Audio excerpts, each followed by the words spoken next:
Hello, my beautiful friends, my fellow space blobs, sparkly blobs, deep divers of spirit, big wild dreamers. I'm so happy you are here. And we are about to dive into a new moon that I think so many of us need right now in this form of the world. This is a very visionary new moon. It's inviting us into some very playful, joyful trickster energy that helps us to envision beautiful worlds and do it in a way that feels really true to our spirits. And I know so often in times when the world feels extra heavy, when we're kind of having a lot of big questions come up, we're really asking, what is the nature of this world? What are we living in? What is this experiment that we are doing? It almost feels like we're not allowed to be in this kind of joyful, playful, dreaming space and to really feel it and take it seriously and honor it. But that's exactly what so many of us need. There's a writer named Ross Gay who was talking about the idea of sharing delight with each other. And this idea of part of sharing that delight, part of creating that delight, part of practicing delight in the beauty of the mundane and the beauty of all of it is that we become entangled with the world. We become entangled with the natural world. We become entangled with those around us. We become entangled with this beautiful place that we live in all its complexity. And that makes us present and able to birth new things into the world. And I just love that idea of entanglement through the lens of joy, appreciation, and beauty. And that's not to say it's about sugarcoating with gratitude. It's just about the soft, quiet moments of exploring that. But Sagittarius goes big. This is a sign ruled by Jupiter, the planet of expansion.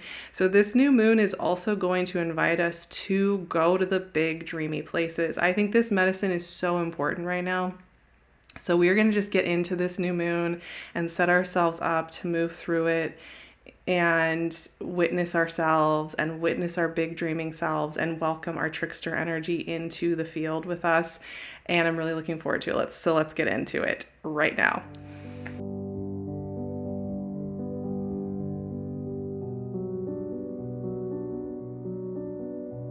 This new moon brings the sun and moon together at 9 degrees of Sagittarius. And for those of you who have been with me for a little while, or maybe you just watched the recent Sagittarius season chat, you'll know that this sign, this archetype, this energy is very, very important to me. It has brought me back to life so many times in times when I felt very dark or hopeless.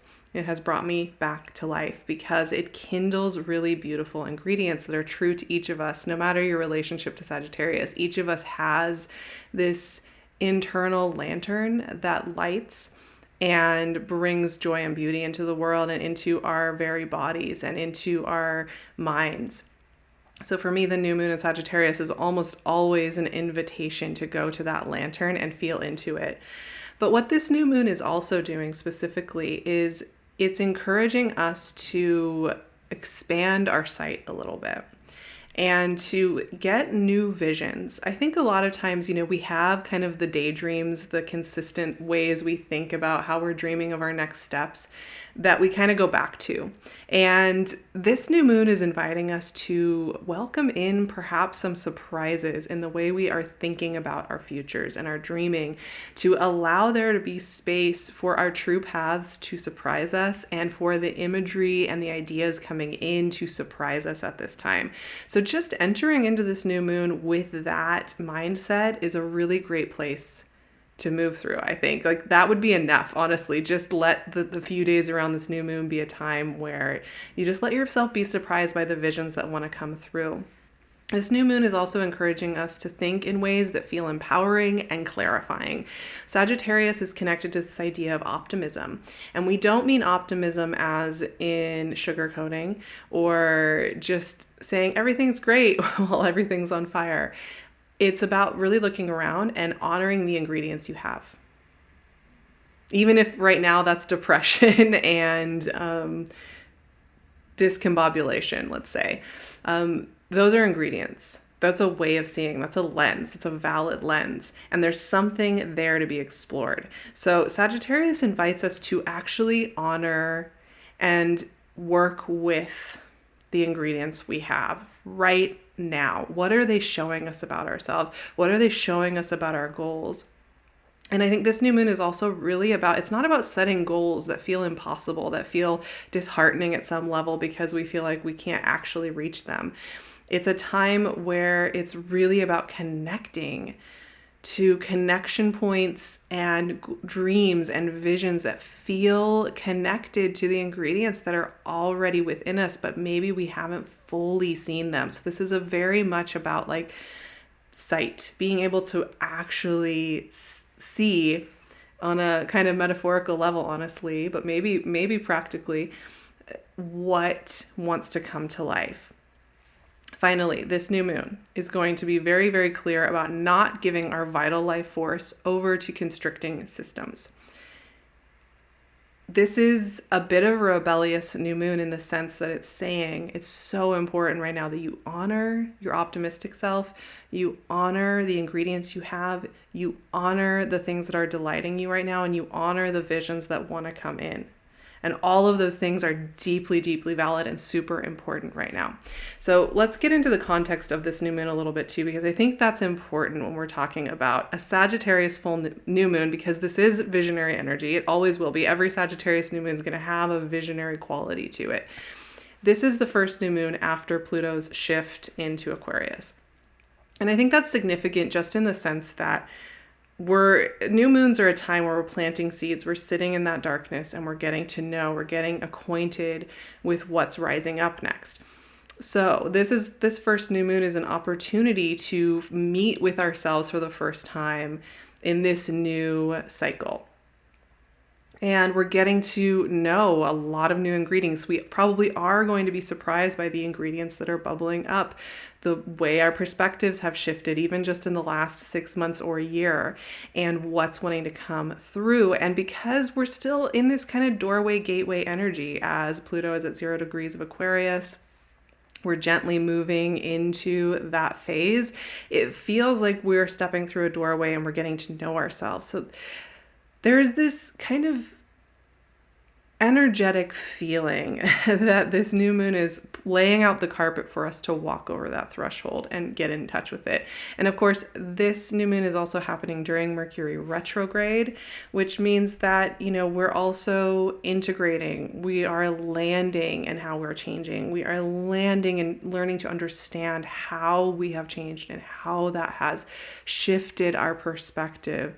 So this is also a new moon that's helping us to just get oriented with our ingredients, get oriented with where we want to set sail, getting oriented with what is calling us. And it will have shifted, I think, over these last several months and definitely over the course of our lifetimes. But just in general right now, it's getting acquainted with the surprises that are wanting to come from inside.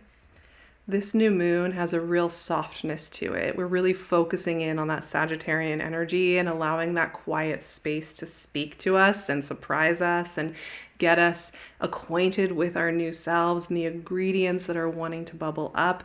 But there are a couple of very loose conversations going on here that give this new moon a little bit of texture and situate it in the context of the year. And one of those conversations is going to be a really loose trine with Mars at 5 degrees of Leo. Now, we are just going to be a handful of days away from Mars beginning its retrograde in Leo when we are sitting in this new moon. So we're also preparing for that Mars retrograde, which goes all the way till nearly the end of February. It's going to move through Leo and then back into Cancer. We're going to come back to that as a full theme and conversation very, very soon here. So keep your eyes out for that. But I think this new moon is also, while it's helping us calibrate after the shift with Pluto into Aquarius, this is also a moment of connecting with ourselves and setting some intentions about our work with Mars retrograde. And this is a really harmonious trine with these two fire signs, Leo and Sagittarius. These two are just, my home energy in so many ways. And this is about just like preparing, because one thing, I really love Mars retrograde, by the way. And I often find it's a time where I get some of my best information about the way I want to live my life. But this is also a great new moon as we're letting those visions cycle in and letting them land to really notice how we set goals and ambitions, how we have expectations for ourselves. I think often with this idea of dreaming and wild dreaming and visioning, there's almost this tension. Like we've got to accomplish it then. We've got to like dream as good as we can. And we can get really tense and we can feel like we need to set huge goals. Like we need to become somebody else. Suddenly we're somebody who has a full schedule and we just love it and we never get tired or something. But I think what's really beautiful about this trine is it's a reminder here that the way each of us dreams is not going to be about leaving ourselves behind and trying to envision a kind of forging forward that involves abandoning ourselves, forcing things through. In fact, there's an encouragement here to think about the way we're even setting goals. Think about the way we're even defining success. Think about the way we're even defining what a valuable, valid dream is, And so some questions that might be coming up along with some of your wild dreaming is, what beliefs do you have about accomplishment and shining bright at all times? Do you feel like you always have to be, at the leading edge of everything you're ever doing? Do you believe that you need to include force and accomplishment into your dreams right now? Do you feel like that needs to be a part of the way you operate moving forward? And just kind of questioning those. If you notice there's any pressure, if you notice there's any expectation there that keeps showing up, this is a great time to release that. This is also a beautiful new moon when we're thinking about dreaming, we're thinking about vision, which it is, it's all about that. Also setting ourselves up for a Mars retrograde that releases the pressure around force, that releases the pressure around accomplishment, and instead gets us really connected to process and really connected to the magic of that process. And I think some of the visioning we can do during this new moon in Sagittarius, as we prepare for Mars retrograde, is to notice where we want to bring in visioning that includes little moments of process. What are those ingredients? What ingredients do you want to put in your cauldron when we're thinking about how we vision? Sagittarius is big, expansive energy, and sometimes that can feel like we need to just be imagining and daydreaming about the big, epic landscape, which if that's coming in for you, great.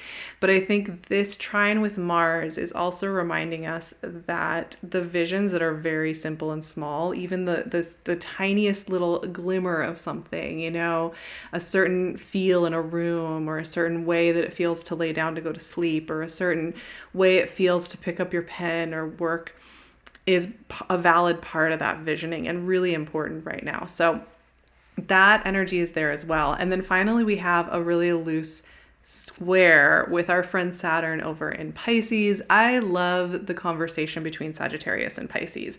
These two beautiful energies are so full of love. They really want to help us change and shift and find the courage to do that and find the love to do that. They are so benefic and so loving, both Sagittarius and Pisces.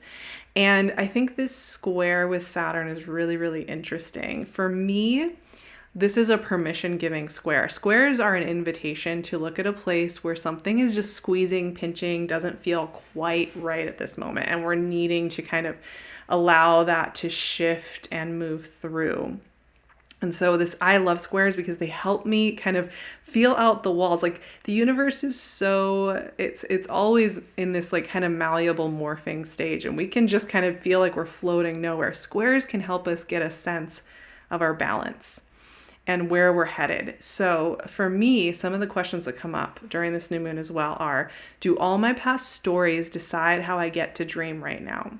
Sometimes when we're visioning, it can feel like, well, because I failed to do X, Y, and Z, or I haven't been practicing this thing over here that's involved with the vision, I shouldn't even bother dreaming of it because it's kind of embarrassing and I feel shame, internal shame about the fact that I haven't been in process with this thing. So if you're noticing any stories around that, noticing them is really helpful right now. Do I judge any past choices or feel unworthy of beginning? And how can I create permission to begin, to simply begin? These are all the questions that I wrote down for this new moon. I think there's a real practice here. I think that Sagittarius energy, some people have it really innately, and those people are treasures in my life. The ones that have that kind of Sagittarius desire to just, they're always like thinking of things and hopeful, and they're like, we can do it, it'll be great.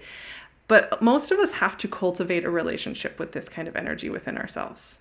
We have to actively choose it. Even me, I'm a Sagittarius rising, and I love this energy. I need to spend time caring for it. I need to spend time allowing for it. I need to spend time cultivating it and allowing it to be a part of my life. I need to take it seriously in its lightness, in its playfulness, in its hopefulness. I need to take it seriously. I need to incorporate it into the way that I treat myself and the way that I treat my process. And I think that this square with Saturn's illuminating that. And this new moon is illuminating that too. Like, go into this new moon giving yourself all of that respect and know that this is a craft that we're crafting. And even beyond Sagittarius season, even beyond this new moon, into the new year, beyond Mars retrograde, all of that, we can always be cultivating this part of ourselves to be part of the leadership within ourselves. And this new moon, I think, is inviting that kind of crafting, that kind of purposeful connection to this kind of visionary leadership at a time when we really, really need it. So I am feeling very motivated to take it seriously and connect with it. How about you? How are you feeling when you think about this Sagittarius new moon?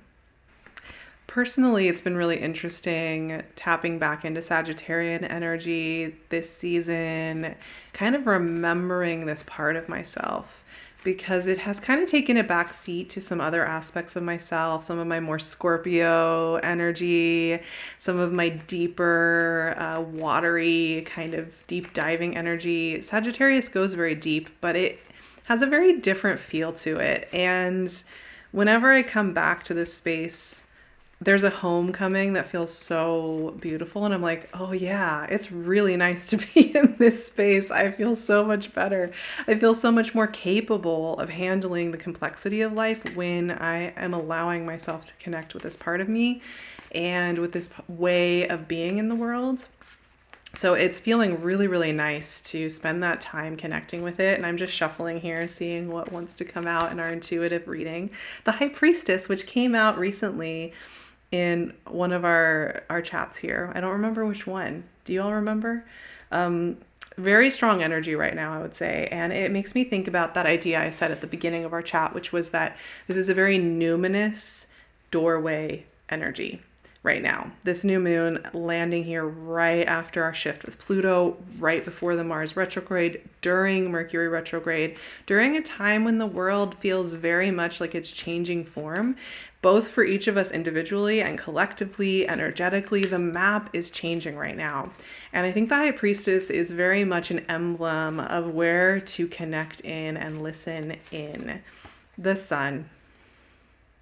Yes, I love that. I mean, there you go. I mean, for me, this represents kind of the complexity of working with Sagittarian energy, because on the one hand, it's very deep, it's very philosophical, it's very much about inviting us into the deep mystery of life. And on the other hand, it's so playful, it's so joyful. And I think that's really the quality and character of this new moon. It makes me feel almost like it's 2017 again. I remember how I used to sit with new moons and how they felt. And it's not about going back in time necessarily, but there's a quality that's awakening again. And temperance. Wow. And that is the Sagittarius card. So very fitting for a new moon in Sagittarius. So only major arcana for our chat here today, which I think tells us something about the quality of this new moon. There is kind of this ritual process of entering in, setting intention. How do we want to treat ourselves in the coming years? How do we want to take our dreaming seriously in the coming years?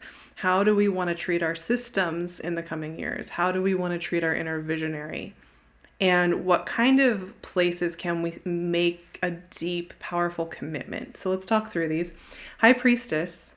I know many of you are very connected to this card and meditate on this energy quite often. She is very powerful. And she is a doorway energy.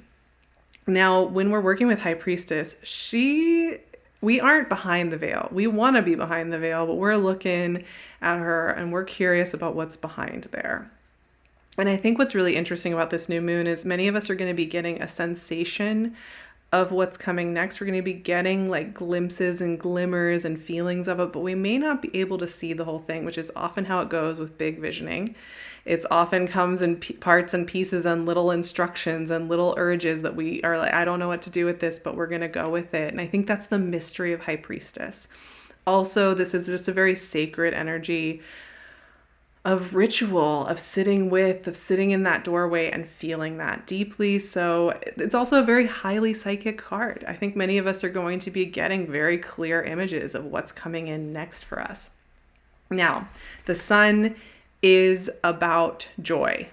I mean, this is not a complicated energy in so many ways, because this card is connected to the idea of being sunstruck or having an enlightenment moment where suddenly we realize that all the things we were taking really seriously didn't have to be so heavy, where we feel connected to everybody else, and we realize that play and joy is one of the ways we get entangled with the world and we heal and we move forward. I think that's such a good reminder. So many of us in our healing journeys, we're doing the heavy work, we're doing the deep digging, we're singing over the bones. We talk about this all the time in this space, myself included. I'm often doing the deep, heavy work.